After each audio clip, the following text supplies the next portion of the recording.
Our references.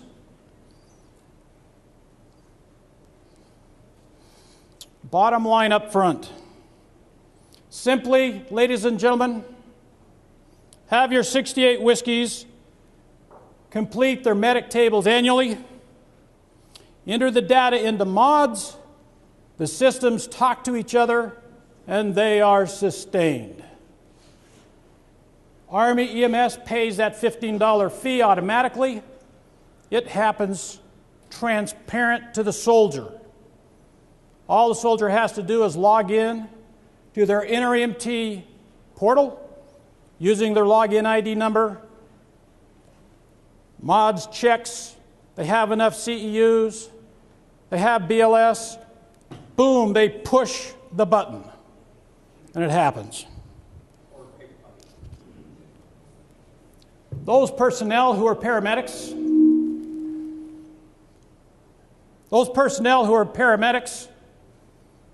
have to mail it in because many of them get their additional CEUs, ATLS, and all of those other requirements of PALs from their civilian employers. And it mails in. Many times, their data doesn't get hit into the InterEMT until mid or end of April. So you always count them as good to go on your reports. How many of you are new to the 807th and are not familiar in depth with the Sustainment program? By show of hands. One? Okay. That gives me guidance on whether I will be here for the next 57 minutes or 22 minutes.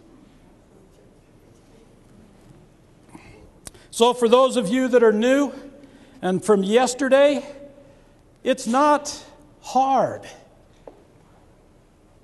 Completion of annual medic tables and BLS provides every 68 whiskey with enough CEUs and all of the accredited requirements to maintain their InterEMT.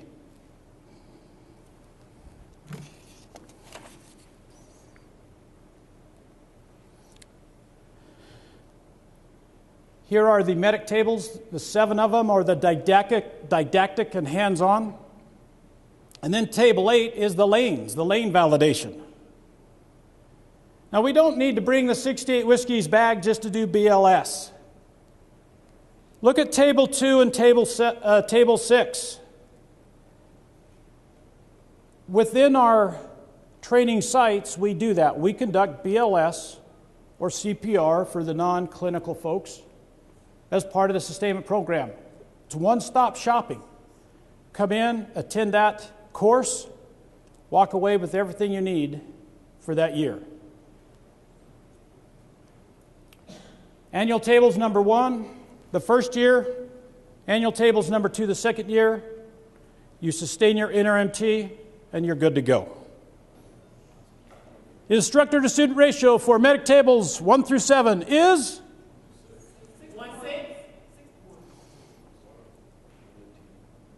No takers?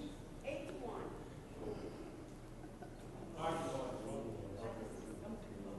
I have some senior 68 whiskey out here that have been doing this for 3 years. Okay. I guess I'll donate that to the next question. There you go. Doctrinally correct answer. Medic tables 1 through 7 is 1 to 24. And then table 8 validation, and then the BLS. Okay? But the 807 started 3 years ago. They quit asking for you to keep generating all these new spreadsheets. They pull the MOS report, they do the filters, they send it down to you and tell you to train them, and then report back why they're not trained. So that's the top-down approach with MOS. 807th has the ability to pull that one over the world report for the 807th, and then they can filter it. And I know that on the last Cub we saw what that new slide is going to look like, and I'll show you that in about 8 more slides. And that's how we're going to brief that on the Cubs, and I would offer that to each battalion to track that in each brigade down to your brigades. Let the 807th pull the data. Let them give it to us. And then we just brief back and get our people scheduled.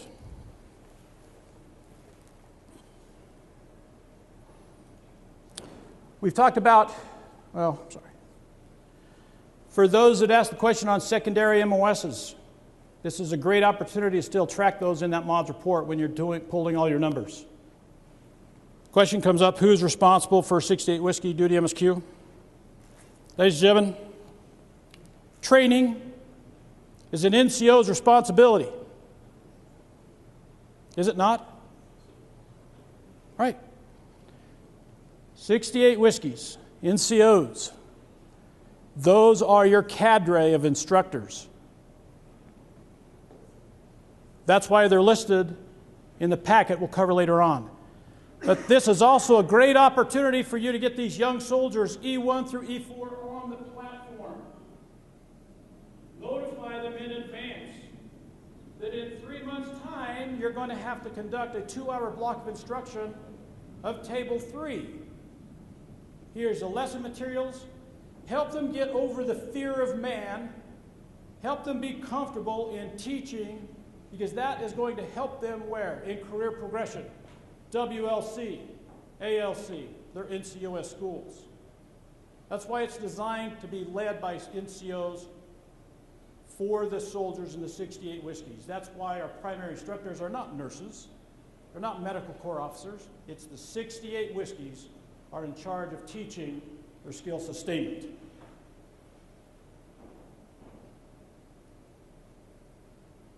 It is important for you to track all of your future training events on what? Our YTBs. Do we not turn that in every year to the 807th? Schedule it on your YTBs, your YTCs, build it into the field budget estimate, plan that out, counsel everybody every year so that you get your 68 Whiskey sustainment done, and it's tracked and monitored. And then the G8's happy, the G3's happy because they can estimate the costs. It does not replace annual training, it complements it. And as we talked about yesterday on the fielding guidance, on the funding guidance, every 68 Whiskey is guaranteed those 8 days of training. Every single year, including those that have a current NRMT and want to maintain it. Our expendables, there are 21 training sites. Every Alpha and Bravo company of the caches are the training sites. They have enough depth in manpower and they meet the requirements to be the accredited training sites. We put a committee together, steering committee of medical officers, nurses, 68 Whiskeys of all skill levels, and built the correct equipment list to equip the program. 60 Lin items is already there, and right now your MedLog, as part of their hot mission, is sustaining that. That's part of that additional mission. Your MedLog companies are spending the Class 8 dollars to maintain the equipment list, both the expendable and the durable. Those are our initial costs that we spent in 2011. Our durable items. Yeah, we didn't buy the training, the blue Smurf kind. We bought the real stuff to be using on the training aids. The Crikes, all of the other fast ones, all of the other correct types of training aids so that we maintain muscle memory, situational awareness, because these equipments that we have listed in the sites will be the same ones that they use on their missions. Same stuff. We don't have a problem. We also went and purchased, we built a medical operations bag, the Mojo bag, $7 million project, the cost of $3,300 each. That Mojo bag must be issued. I am getting rumors as I've started to ask questions. Yeah, okay, I used to be at the 807 still, but this is near and dear to my heart. I am getting rumors that these Mojo bags are still sitting in supply cages. Ladies and gentlemen, 807th is an accredited site, 2-77. We have 21 satellite training sites. That's your caches. They're fully accredited by Army EMS, recognized by National Registry to teach and award CEUs. In addition to that, because your sites are accredited, the reason why it was important is that those sites are accredited to teach PALS, ATLS, those other requirements taught by faculty members of military training network, usually the nurses and the docs, but they can use that school code to be accredited to teach those additional courses for EMTs. Okay, MOS operators. We have an agreement with Army EMS. Right now, Army EMS thinks we have too many MOS operators. Yeah, we do. We have those that no longer belong in your units. So they're willing to give us about 100 MOS operators, and there's the requirement that we have. The problem is you haven't maintained the MOS right spreadsheet. People of PCS, DTS left, moved on, but they're still listed with right authority, which is why Army EMS did a scrub back in November, pulled everybody's right permissions. As soon as we can get our house back in order, Sergeant Stewart, Army EMS will give you back your MOS right permissions according to the standards that we have right here. Nurses. Colonel Flynn. All right, quality control. Department of Nursing Educational Services is in charge of MOS competency of all personnel in the cache. The nurses are the quality control agent to ensure that the medic tables are taught according to TC 8-800. They are the authenticating officer, the program director. They authenticate the 7442s. It's their license on the line, that everything's done to standard, and then that data gets entered into MOS. That's why they're a member of that accreditation committee. Here are our 21 accredited sites. This will not change when we go through as we entertain the pre-decisional realignment with the division, the 807th. But here are your training sites.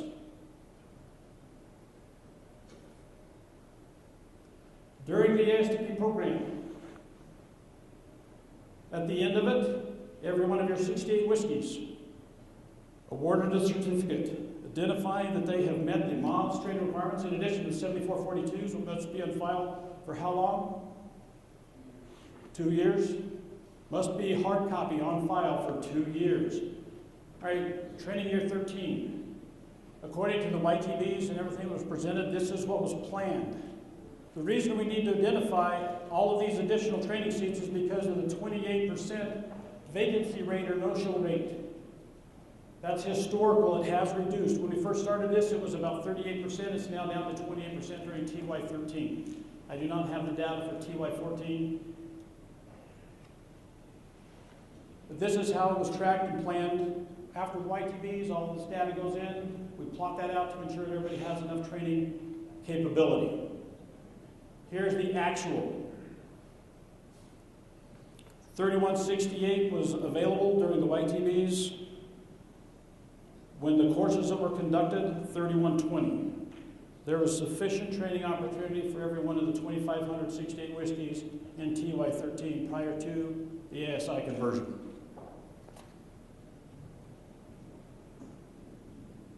For those of you that are gee whiz kind of metrics guys, this is how the 807th G7 plotted all of this so that when we got ready for the weekly telefoggings that happened in January, every Tuesday night for 2 hours, this is the metric data that was used. And right now these numbers are already being asked by the 807th. Some of us have already started in that, the cub, the metrics. How many 68 whiskeys are at risk? When's our next cub? The 5th of March. Here's the new slide, and here are your stats as of 29 January for each brigade. It reads very well.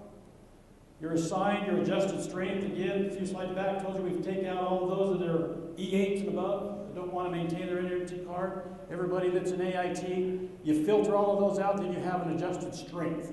That's your training population. Those are the ones that must complete ASTP every single year.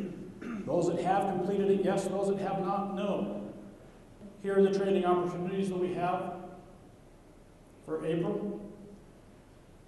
Before you can get a date locked in here, you must have a course ID number. The requirements of that, you've got to identify a class roster. You've got to show that your accreditation packet is good to go. You then apply for a class ID number. Correction, a class ID number. When that is done, then you can conduct a course. We verify that you're teaching all medic tables according to the POI and the SOP. Your planning process. Mentioned already, every one of the soldiers gets counseled. You plan out for a year. Yes, YTB is coming up, but you've got a plan starting 1 April of 2014 all the way to 2015. March of 2015, how many ASTP periods, blocks of instruction do you need to have for your population of 68 whiskeys? This is a busy slide, but this is how the 68 whiskey ASTP program is loaded and works into DTMS. This way we have visibility within the 807th, so that the YTBs are able to be loaded through the schoolhouse of the 807th, and then everybody can have visibility of this. That's the beauty of it. Two paths. Look up training opportunities in Army EMS, look up training opportunities in DTMS. FY14, 1 April FY14, or 1 April 2014 through 31 March 2015. Here's your training glide path. Taking a look both left and right of the path line. I've already mentioned start the NRMT renewal 1 October, which is why looking for 80% complete there to get us out of the catch-22.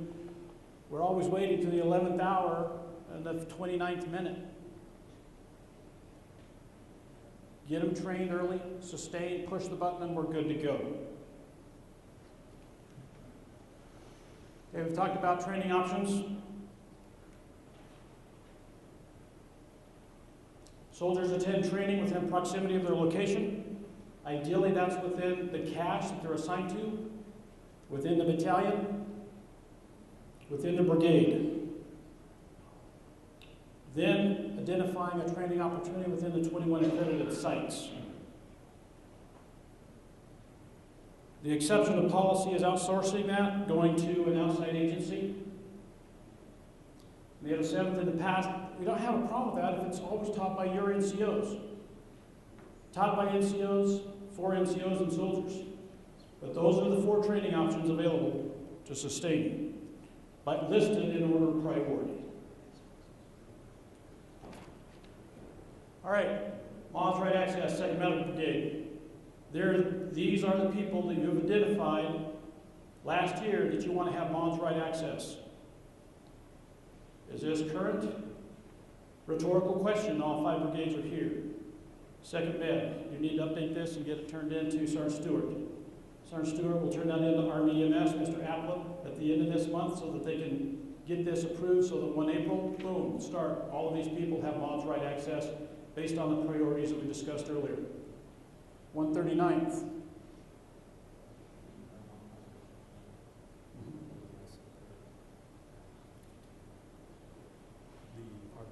176th. And again, a lot of this data is out of date. We're going to go ahead and go forward with this, get a MOS Right Access, because if a cache moves from 2nd Medical Brigade to the 139th, it doesn't matter the MOS Right, they'll still have MOS Right capability. Transformation is not going to affect us. Okay, 307th. And I know that Sergeant Stewart's already sent this out to the brigade, to your 60 whiskey coordinators. So that everybody understands, ASTP 8 days, dedicated time, fenced, no interruptions. You have all of the durable and expendable items to sustain the training at all of your 21 sites. Train often, train early. Let's get everybody sustained. Talked about BLS, getting it accomplished. No need to come back and repeat it. NRMT sustainment renewal is basically automatic. As long as you have completed annual Table 8 validation, you'll have enough CEUs. Right now, based on the stats from 29 January, the 807th is 98.5% sustained.